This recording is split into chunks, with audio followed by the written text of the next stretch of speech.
지난해 9월 4일 국민의힘 대표직에서 쫓겨난 이준석 전 대표는 최대 명절인 추석을 앞두고 대구를 찾았습니다. 주호영 비상대책위원장 직무정지 가처분 결정이 내려진 이후 9일 만입니다. 그는 대구 중구에 조성된 김광석 거리에서 지역 당원들을 만났고 여기서 긴 기자회견문까지 낭독했습니다.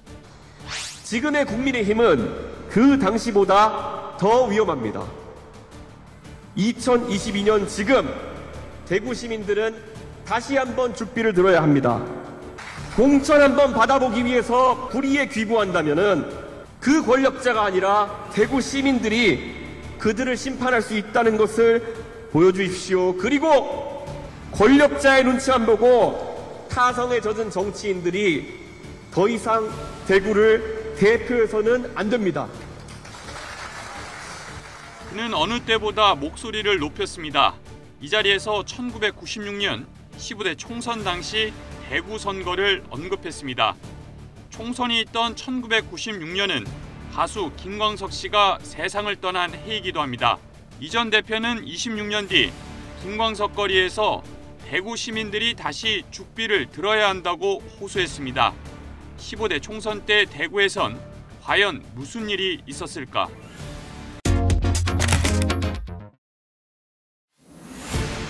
김영삼 정부 4년 차인 1996년에 치러진 15대 총선. 총선 1년 전 대구 지하철 공사장 가스 폭발 사고가 발생했습니다. 같은 해 삼풍백화점 붕괴 사고와 함께 대표적인 후진국형 참사로 기록됐습니다. 대구 민심은 흉흉했습니다. 정치적으로도 그랬습니다. 15대 총선을 앞두고 집권 여당은 김종필 총재를 내쫓으려 했고 결국 JP의 자민련이 만들어졌습니다. 자민련은 충청뿐 아니라 대구에서도 박정희 향수를 일으키며 선거에 힘을 쏟았습니다. 민정계를 앞세웠습니다. 그 결과 자민련 소속인 박준규, 김복동, 이정무, 이희, 안택수, 박철원, 박구일, 박종근 후보가 당선되면서 13곳 가운데 무려 8자리를 차지했습니다. 신한국당은 단 2곳을 얻는 데 그쳤습니다. 게다가 15대 총선에서 과반 확보도 실패했습니다. 이후에도 YS와 JP의 화해는 없었습니다. 총선 이후 YS의 당 장악력은 눈에 띄게 약해졌고 이해창 대선 후보는 참김 청산을 앞세우며 YS와 날을 세웠습니다. 이듬해 치러진 15대 대선에서 DJP 연합이 이루어지면서 헌정사상 첫 수평적 정권 교체가 이루어졌습니다. YS와 JP 결별의 나비 효과인 셈입니다.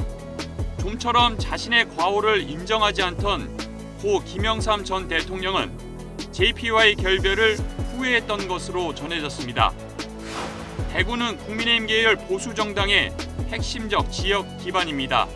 박정희, 전두환, 노태우 정권으로 이어지면서 확실한 지역적 기반이 다져졌고 박근혜 정권이 들어서면서 다시 한번 과거의 영광을 되찾는 듯 했습니다. 박근혜 전 대통령과 마찬가지로 윤석열 대통령도 취임 이후 위기를 감지할 때마다 대구를 찾았습니다. 윤 대통령은 대구 시민 생각하면 힘이 난다. 대구에 오니까 힘이 난다는 말을 여러 차례 했습니다. 한국 현대 정치사에서 대구는 보수정치 세력에게 그런 존재입니다. 지난해 보수의 심장을 찾아 죽비를 들어달라 호소했던 이준석 전 대표의 시선이 현재 대구를 향하고 있습니다. 지난 9일 이준석 전 대표는 대구를 다시 찾았습니다. 그는 동대구역에서 기자들과 만나 대구 출마를 시사했습니다. 대구에 출마한다고 하면은 사실 대구의 12개 지역구 모두 다 신당으로 도전하는 사람에게는 아주 어려운 도전일 것입니다. 가장 반개혁적인 인물과 저는 만약 한다면 승부를 보겠습니다. 다시 한번 96년 15대 총선을 언급했습니다. 대구에 대한 도전이 어렵다고 하시는 분도 있지만은 1996년입니다. 그때 대구는 이미 다른 선택을 했던 적이 있다 이렇게 말씀을 드리고요. 지금 60대, 70대가 되어가지고 대구에서 정말 윤석열 정부 많이 사랑해 주시던 분들 여러분이 30대 때, 40대 때 했던 선택입니다. 네, 다시 한번 변화를 만들어 주십시오. 지난해 9월 김광석 거리에서 했던 대구 죽비 발언과 유사합니다. 그럼 누구랑 함께할까? 신당을 만든다면 국민의힘 쪽 인사들도 당연히 함께할 수 있겠지만 더 큰 관심은 다른 쪽 인사들의 참여 여부입니다. 이준석 전 대표가 지난해 낭독했던 대구 기자회견문에 민주당 현역 의원이 등장합니다. 바로 조응천 의원.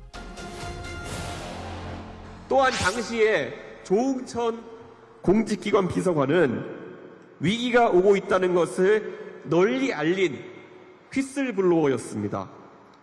진실을 일찍 알렸던 대구 출신의 조응천 비서관은 보수 진영에서 파문을 당했고 그 당시 그 휘슬블로어의 이야기를 들었었다면 보수 진영은 탄핵에 이르는 사태를 겪지 않았을 것이고 절대자는 절대 불행해지지 않았을 것입니다.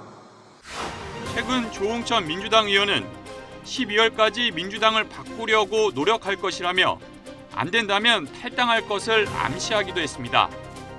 이준석 전 대표의 연말 신당 창당과 대구 출마 계획의 밑그림이 점점 구체화하고 있습니다. 윤석열 대통령, 국민의힘 현 지도부와는 확실한 결별을 준비하고 있는 듯합니다. 보수의 심장이자 확실한 지역 기반을 놓고 양측이 경쟁해야 할 수도 있습니다. 최근 윤 대통령은 12일 동안 2차례나 박근혜 전 대통령을 만나기도 했습니다. 국민의힘의 휘슬블로어를 자처하는 이준석 전 대표가 15대 총선에서의 JP가 될 수 있을지는 결국 민심의 선택에 달려 있습니다.